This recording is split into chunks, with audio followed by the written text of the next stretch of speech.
I have a title that I think probably needs a little explanation, unless you have read Lillian Hellman's book called Pentimento. So in 1999, I gave the first one of the senior lectures. I thought then that I was senior, and now I'm historical. I mean, really, that was a long time ago. And I thought, well, okay, I was old then. At that time, I used the same picture that's here as a metaphor for what I had to talk about. And in that case, I was talking about the development of postural. And so I had a substantive talk, and I was looking back over my career in using this metaphor of pentimento. So let me tell you what pentimento means. So they've asked us to look at 50 years, 40 years actually we only get to do. And it's really a canvas. And if you think of this idea of a painter who in the olden days, they had so little money that they often started a painting, and then rather than just throw it away, they didn't have enough money to do that, they would just paint over that canvas. So later you could go and sort of etch it off, and you could find that there was a painting underneath it. And so the term, actually, for those of you who are Italian here, comes from the Italian word meaning to repent. And those of you who know me know that I never repent anything. I do, but I would like to make the point that I'm going to go forward with my pentimento rather than backward. In other words, I'm not going to look at the canvas in 2006 and then scratch it back to look at where it is now, but rather I'm going to build from a pentimento, from a canvas, and then put layers on top of that. Okay, so I'm going to do a kind of reverse pentimento, but I thought that was a little complicated, so, all right. But that's the only way I could do it. As a developmentalist, it's like starting, have you ever taught motor development and tried to do it from old age going backwards? Think about it. I mean, we just do this chronologically. So maybe because I'm a developmentalist, I'm going to go in the same way. I'm going to show you a picture, and then I'm going to go forward. So my picture actually starts in 1989. That was a canvas of where we were when we wrote this paper on what was motor development, and really looking at it as a kind of canvas in 1989. So that's why I'm going to start with this idea of a canvas captured in 89 and then look forward to 2006. And this was, so my pentimento again in forward look. All right, so the question there was, what is motor development and the lessons of history? Because it looked like it was something different. And much like my colleagues, this were the periods. We actually had spent a lot of time thinking about these periods of what were the ways in which scholarship was put around motor development. It started with a precursor period, then the maturational period, then what was called the normative descriptive, and then the process-oriented period. So we're looking at it now 28 years later. I actually wrote that up there so I didn't have to do quick math. And I'm only looking at it till 2006. Okay. So let's just remind ourselves what Jane Clark, think is motor development. All of you might have something different in your mind, saying if you study children, you're doing motor development. No. So motor development is actually the change in our motor behavior that is not just in a couple of weeks or a couple of trials, but it is over a lifespan, and it is the processes that underlie that change. And in fact, it's really, I've always seen it more like a perspective. That is something where I put my developmental glasses on, and I look at the way in which we change as human beings that have a relationship of what we've done at one time to where we are today. So if we look at where Jane Clark is right now, and you see that I had to carry my cane up here, that's from too many years of doing running. That's from running and just, working my knees to death, and maybe a little kind of something in the heredity there. But it is a look at antecedent and consequent relationships. And it's about trajectory, and as one of my colleagues who is in history would say, and it's really about the history of the individual. So if you look at where someone has been, when we look at these studies that we do in motor learning, and we don't really understand the history of the person who comes into that room, then in fact, I don't think we've really fully understood what's going on. That's just my perspective. So, all right. Now we look at NASPIS, 1967, who knew? And this is in this period called the normative period. All right. So just to give you, those of you who haven't had your motor development lecture or really thought about this, motor development is really an old area. I mean, it starts before any of us. 1787 is what we thought, with what were called baby biographies. And that is where parents, the naturalists of psychology, would write about how their child motor behavior changed. Okay, so it was about how they fed themselves and so on. So these were really the basis of psychology and motor development. The next period is what I call the bane of existence for motor development, because the maturationalists, the Myrtle McGraws, just, it's all about maturation. In fact, my undergraduate students now take a course over in Ed Psych, and the people who are teaching in Ed Psych will say, motor development is just matures. Water them and they grow. Really? No, of course it's not like that. And actually, if you've read this wonderful book by McGraw, which I recommend to all of you because she was a wonderful writer, this book called Growth, A Study of Johnny and Jimmy, okay, is actually not about maturation. It's really about the role of experience in the way we develop. Gazelle, well, maybe a little bit more of a maturationalist, but certainly the process underlying the change that she was looking at was about the growth, not maturation, the growth and experience. And this was all being led really by developmental psychologists who were looking at animals and how they changed over time. Okay, Ablistoma being the most famous and Coghill being the embryologist. Okay, and if you haven't looked on the web, you can go and now Google these videos of Johnny and Jimmy, which are wonderful. And one of the reasons they became so famous, of course, was because they were in Life magazine. And those of you who are old enough to remember Life magazine, those of the rest of you going, what is she talking about? Okay, all right. So NASPA emerges in this normative descriptive period in scholarship of the field. But let's give us some kind of backdrop to this. First of all, and I didn't even know this, these were being held at the time of AFERD, and I was doing my master's degree at the University of Washington in Seattle in 1970, when in fact NASPA actually had a meeting there. Who knew? I didn't know that.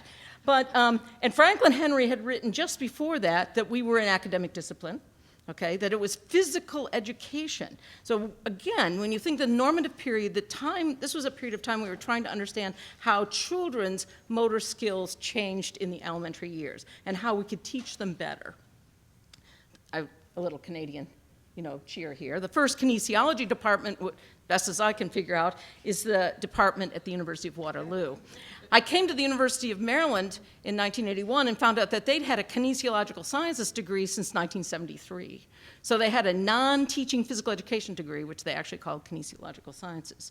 But it was also the time of the development of what we called as students, the ologies, the sociologies, the sports sociologies, the sports psychologies, and as physical education was sort of this amorphous blob, there were all these springing up, and they all were North American societies because we, and our Canadian friends, decided that we would create these societies that weren't the American but we were going to be the North American societies. Now I would say we were the world societies.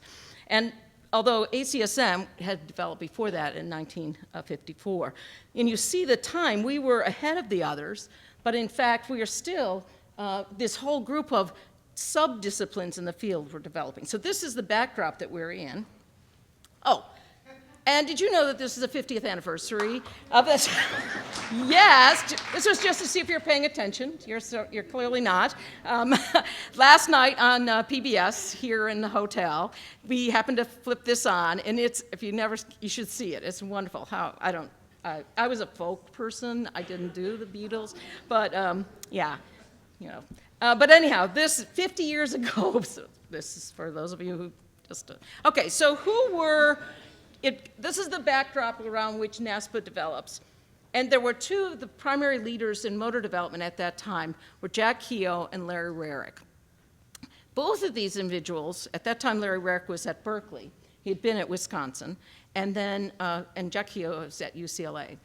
But both of them, actually, they were motor development people, but their funding, this is important because we'll see this later on, their funding was actually coming from the Department of Education to study mostly children who were either clumsy or awkward or were mentally retarded. And that was what Rarick was doing. So they were studying motor development and collecting these sets of data, but it was actually as a backdrop to what we would see in children who were atypical. So as I started to do my paper, I had a lot of other colleagues who've written similar papers. I decided to do something that I could not have done when I was in graduate school from 1973 to 1976. And this is actually for the young people in the audience and the rest of us to remember this. What was the first thing you did when you went to the library? You found a new article, and what was the first thing you did after you looked at that article? You looked at the references. Because a reference list just told you what else they were citing. And that was your Google Scholar. You know, there wasn't any Google Scholar. There wasn't even a current contents. Well, there was, but we really didn't know so much about that. But which is, you know, ask your advisor what current contents was. But so you look at this and you say, what was available? When we wrote that paper in 1989, we had this sort of view of the world, what was built on the things we were reading. And what we were reading was really very narrow in a way, and I'm going to try to make that point. So I went into Google Scholar, and you can set the time frame. So I set the time frame from 1960 to 1970. I didn't do 67, I just did the decade of the 60s. How many hits do you think there were? Just put in mind, don't yell it out. This is not The Price is Right.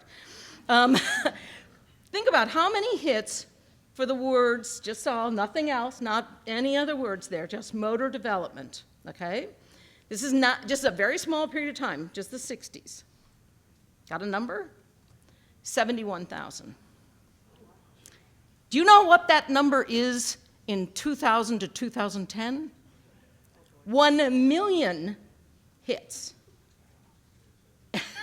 Think about that. So we'll go through this. So I get fascinated with this. Okay, it doesn't take much to keep me entertained. So I decided, I went in to just sort of look at what was going on during that period that maybe I had missed in the normative time. So I'd only done this, not because I had this great idea to do analytics on this, but just because I thought, well, what have I missed? Have I missed something that was important? So I did my own version of a pentimento. So this is a modern pentimento, and I'm afraid that Chris Ray stole this idea from me. No. And that is, I created a Wordle. This is not a word cloud, it's a Wordle. And if you have not gone onto that website called Wordle, you can create your own Wordles by putting the words in and creating this. So in a sort of somewhat systematic way, I looked at not all 71,000, but I looked at the ones that I could find, and so what jumped out. And what you see is, of course, I'd put motor development in, so of course you would find that a lot of times. But also, children and infants, not surprising. But what was surprising, this was the normative period, and there's perceptual motor. That wouldn't have been something I would have guessed. Assessment, okay, patterns, posture, visual motor, premature, and so on. What I found when I looked at this, my view of the world was that it was about Espenshade and Eckert in 1967. That's why we called it the normative period. This is when everybody is just sort of looking at how children run and walk and so on. But in fact, this group, Kephart, those of you who actually look at children's work, Jean Ayres on sensory motor integration, Bobath, if you're a physical therapist, Frankenberg and Dodds, that's a Denver developmental screening test, and Frith and Hermelin, and I remember Hermelin, who was doing some work on matching your hands together, was studying autistic children. Okay, this is in this period of 1960s to 1970. This is the 60s. Also, what was surprising to me, which I had not really focused on, was the fact that we had these sort of more process-oriented approaches. So we were looking at visually directed intersensory integration, and my favorite paper, Conley, Brown, and Bassett. No one else cites this, but I love it. It's a Fitz task with children, and it was what drove my dissertation. Because the other thing that I was then doing was that when we wrote that section, what we saw as our pentimento in 1989, I did not have a Google search of this. I had only what I had seen and read about that period. I didn't look at all those other things and hadn't really put those together. So now I am captured by my Google searches, okay? So here's what I found again, just to remind us. This was a normative period.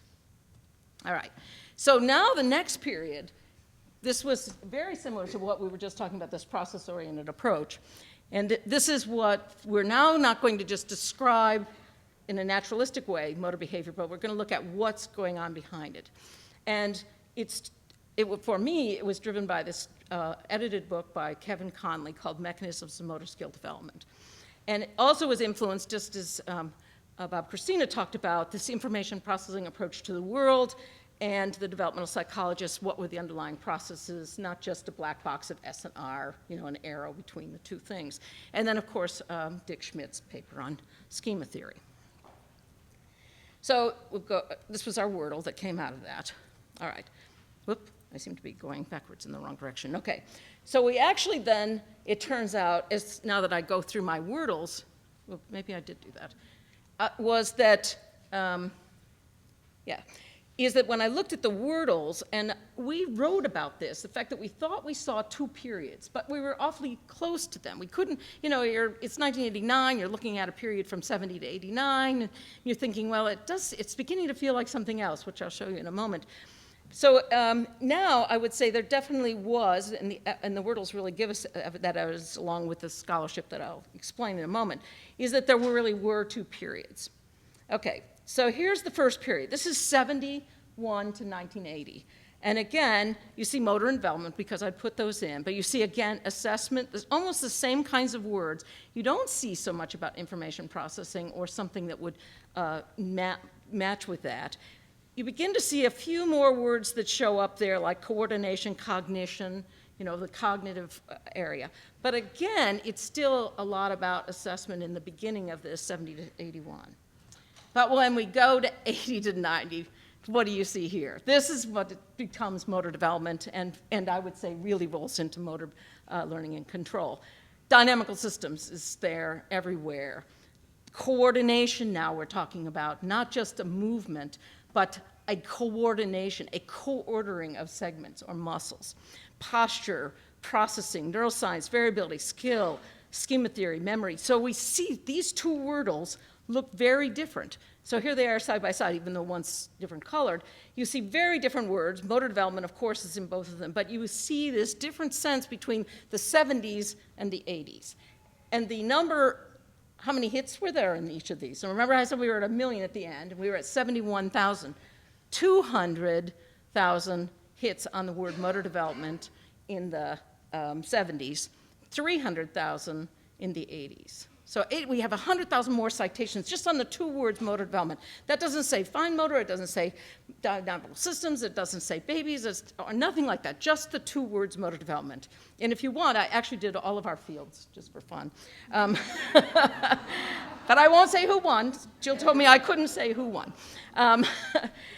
So, all right, so what I think now is that we have this process-oriented period in the 70s and this dynamical system period that develops in the 80s. And of course, this is not, I didn't just sit at my desk and think, oh, I'm going to do a Wordle, period. This is not really true.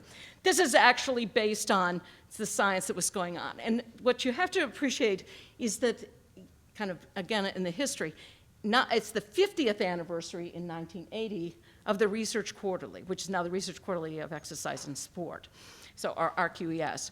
And I find this very interesting. There were different chapters. One in the psychology of sport one chapter was by Bill Morgan, and the other was by Dan Landers. This is for AFERD, American Association of Health, Physical Education, and Recreation, and I think probably at that time dance. And Dick Schmidt did one chapter, and George Stelmach and his student Doug Larish did the other. Notice that they didn't call it motor, those are their titles. They called it motor behavior, not motor learning and control, which I thought was very interesting. I mean, those are the titles they gave. In motor development, it was Jerry Thomas writing about, basically the focus was on speed and memory processes, so that information processing feeling I had at that time. And Larry Rarick, I thought, cognitive motor relationships? I'm thinking, really? No, what he was talking about, what was the effect of mental retardation, and how did it play out in terms of the cognitive challenge child in motor skills, which I thought was very interesting because when I first saw the title, I didn't think that this is anything that Dr. Rarick ever wrote about. So this is a backdrop to that period of the 70s to 80s. You see that setting up. And then you see setting up what, I'll thank Mike Wade, I don't know if Mike's here or not, but one of the things I've really loved about doing this paper was it took me back through all my books and my shelves and my articles. And one of them was, the one on the left is the book that had really a big effect on me, which was the one by edited book by Kevin Conley. He had put together a conference in the UK, mostly psychologists, looking at the skills of children.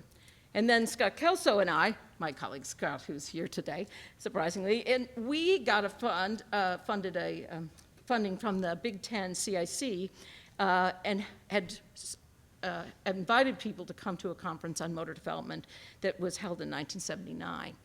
But Mike Wade and John Whiting did another one of these, and it was in Whiting's and Wade's introduction that he kind of brought me back to these other two. I hadn't really put them all three of them together, showing you that during this period between 71 to 1990, you're seeing these books come out. It's something we don't see anymore. We don't see these conferences that are come together on a topic. And I do want to make a point, because I'm sure some of our current, I'd like to make a little political statement, some of our current people in the government would be aghast that NATO is actually funding a study on motor development in children, unless we were going to be training the next, pilots or something. But this was funded by NATO, and it was in Maastricht in a 5-star hotel. It was a lovely meeting, and it brought together people. So let's just take a look at, here's the chapters from the chapter we did, or the book we put together. It was Kugler, Kelso, and Turvey.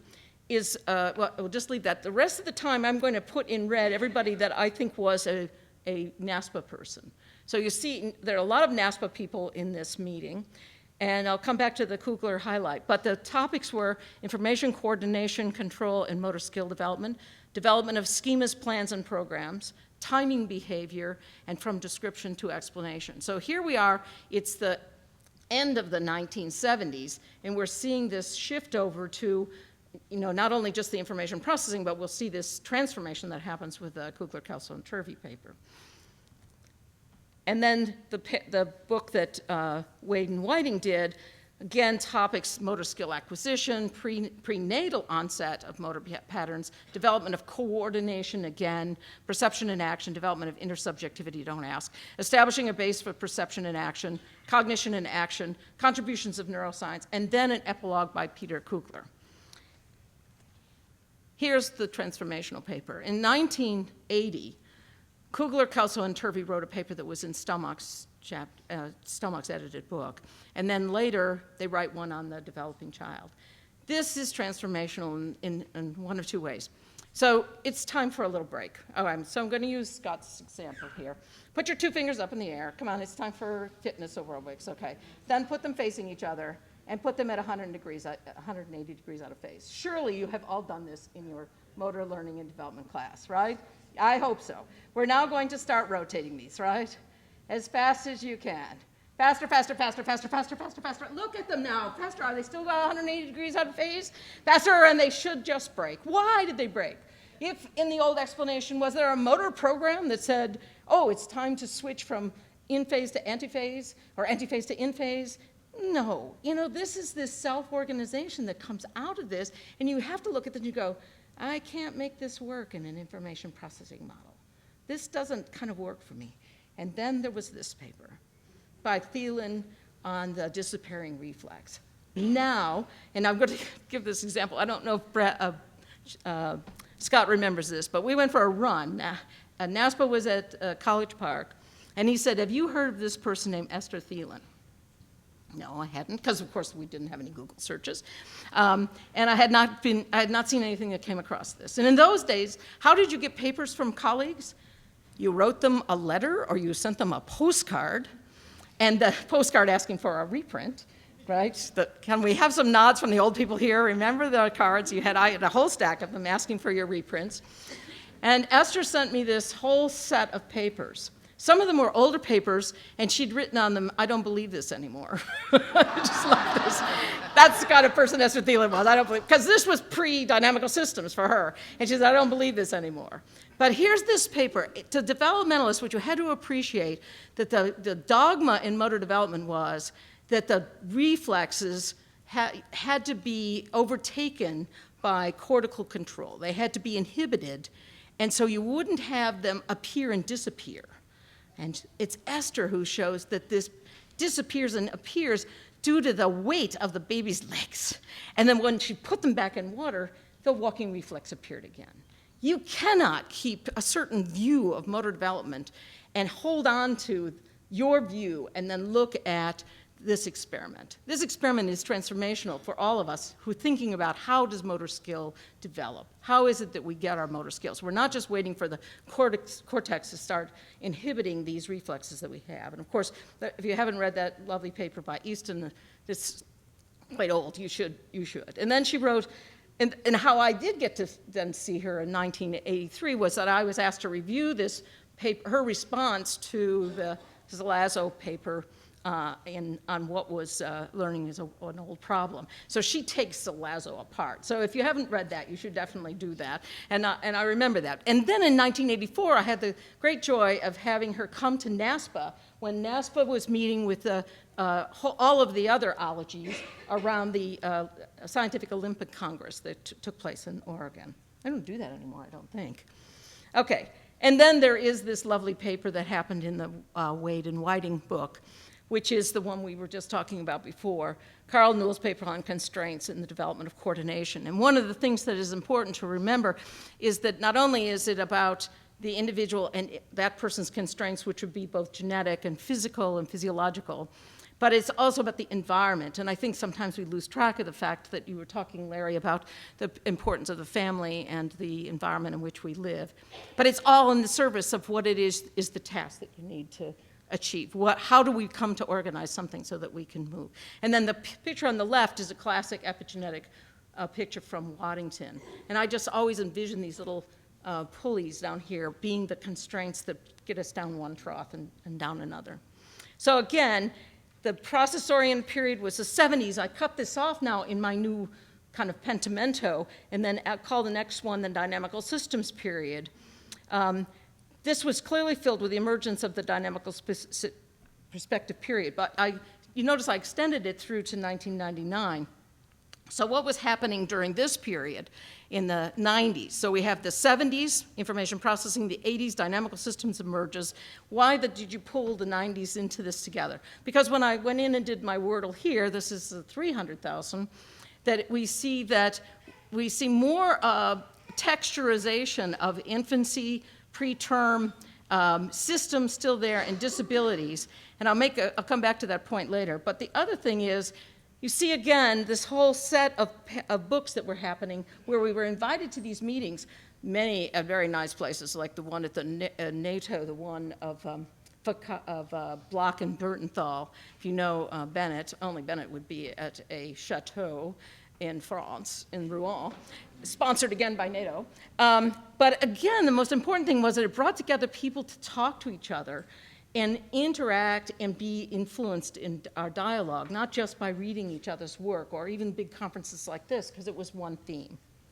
Okay, so just to start, and also during the 1990s, we see these papers. The Hidden Skills paper comes out. Thielen writes a paper that's, you have to remember that Eza Thielen, who is actually an ethologist, is situated in a psychology department. And what makes her really important, I think, as a scientist was that she was an ethologist. She studied behavior. Her thesis was on banging and waving. Who does that? Most people are looking at whether they sit and they stand and they walk. She's looking at these rhythmical behaviors. And she also wants to see how important motor development is to the development of a child, not just motor systems. So it's that she's trying to integrate us in a way into the world of psychology. And then we have a work that goes on. So just a couple of papers during that time period. So our canvas now has increased. Now it's the 21st century, okay? And I'm not supposed to look at the whole 21st century, that's 17 years. I'm supposed to just look at 2006, but I have to look at, as I look at my canvas, at the whole of the time. And again, like we had done back in the original 1989 canvas, where we felt that there was two periods that were happening at this time, I would say there are two periods in the 21st century in motor development. There are two sort of ideas that are going around about what, or zeitgeist, or sort of theoretical bodies of work. The first of these, well, let me back up. The first thing that's important is at the top, which is that motor development, remember we kept seeing all these disabilities and we kept seeing assessment. I think that it hasn't changed at all really over all of the years, is that motor development is to look at what the typically developing child does, to provide a developmental landscape against which we can look at atypical development. And in that, we see two different approaches to this use of motor development. The left side, because we had the decade of the brain in the 90s, is the whole group of people who are doing developmental motor neuroscience or the developmental control theoretic approach. And on the other side, we have, again, something that we talked about, Larry talked about in his, is this rising interest in public health. Of course, this could be because of where we're situated, I am in my own career, but public health perspective on physical activity, motor competence, and its role in developing healthy individuals across the lifespans. Those who can be physically competent so that they can be confident and be participating in motor skills for the rest of their life. I don't know what we would call this, and it's one period or another, but certainly these two periods seem to be convening. Now we look at the Wordle. Now I think you see this is the 2000 to 2010 Wordle. I didn't go to 2006. I was using decades. And this is 1 million hits on the word motor development. 1 million hits on the word. I love Google. But look at the words that are now coming up. We see intervention, we see environment, autism, and what is happening to those of us who are scientists right now? In 2000, most of us are all getting funding, and they're not funding typically developing children. They're funding children who have special needs. So work on autism. I had funding to study development of a developmental coordination disorder, Down syndrome children, and so on. So again, what we're doing, going back to this at the top of this, I don't want to miss this point, is motor development acts as a landscape that will allow us to go forward. And as a scientist, it allows you to do a lot of developmental work on typically developing children so that you can then extend that to children who are special needs or have atypical development. And the best example of this is my colleague, the Ulrichs, who starts with a paper which was originally on treadmill walking with Esther Thielen and Bev, and then goes on to look at children who have Down syndrome. And so you're now looking at this landscape that was on typically developing stepping in treadmill walking, and then using that to actually understand better what happens with children who have Down syndrome, and then maybe something in the same realm of application of that to others. Okay, so just a reminder, no matter the period, this is sort of coming to the end of, well, thank goodness, wind down, is that motor development, again the reminder, is the changes in the motor behavior across the lifespan and the processes that underlie it. To be a motor development specialist, you have to be, or a scientist, you have to be interested in why those changes are happening, and you have to understand the processes underneath them. It's about the things that surround the baby, that surround the child, and this is a lifespan perspective, those of us who are aging. And I'll come back to my caveats that all of these scientific perspectives, these normative work, descriptive work, information, these all still exist. There are lots of people who are still looking at attention in children and their motor skills. There's still people who are describing what is going on. So it's not like it just captures the period or the flavor of the work that people were doing. But I want to argue again that development is a perspective, and it is not because your subjects are children that makes you a motor development person. People, when they take the class in undergraduate class, they think, well, we're just going to study kids. Wrong. It's not just about children, and it actually is across the lifespan. So those of you who are doing aging, if you're just looking at a 60-year-old or an 80-year-old, and you don't look at the history of that person and how they got to be where they are, to understand that they come with this history, and that's what they can do, okay? And that goes to motivation as well, I might say. But again, it's these antecedent consequences, relationships, and having a trajectory. So, and I'll just make a point about I could have done developmental motor control and developmental motor learning, but I just want to pick up my developmental sports psychology people because, again, it's not just about children in sport. It's really a developmental perspective on sports psychology. And I think I've always considered myself to be really a developmental motor control person labeled motor development, but I think we also have people who look at how does learning change across the lifespan. So you could be a developmental motor learning person and I used to teach a course called developmental motor learning, looking at how things change across the lifespan. So my Pentimento, okay, from the top right, that was the canvas, and now the canvas is being built out. And I leave the 21st century really to my colleagues in the Janus lectures, David Anderson and Leah, to tell us what the rest of the 21st century really believes. Although it's 1,300,000 hits, okay. And with my final wordle, thank you very much.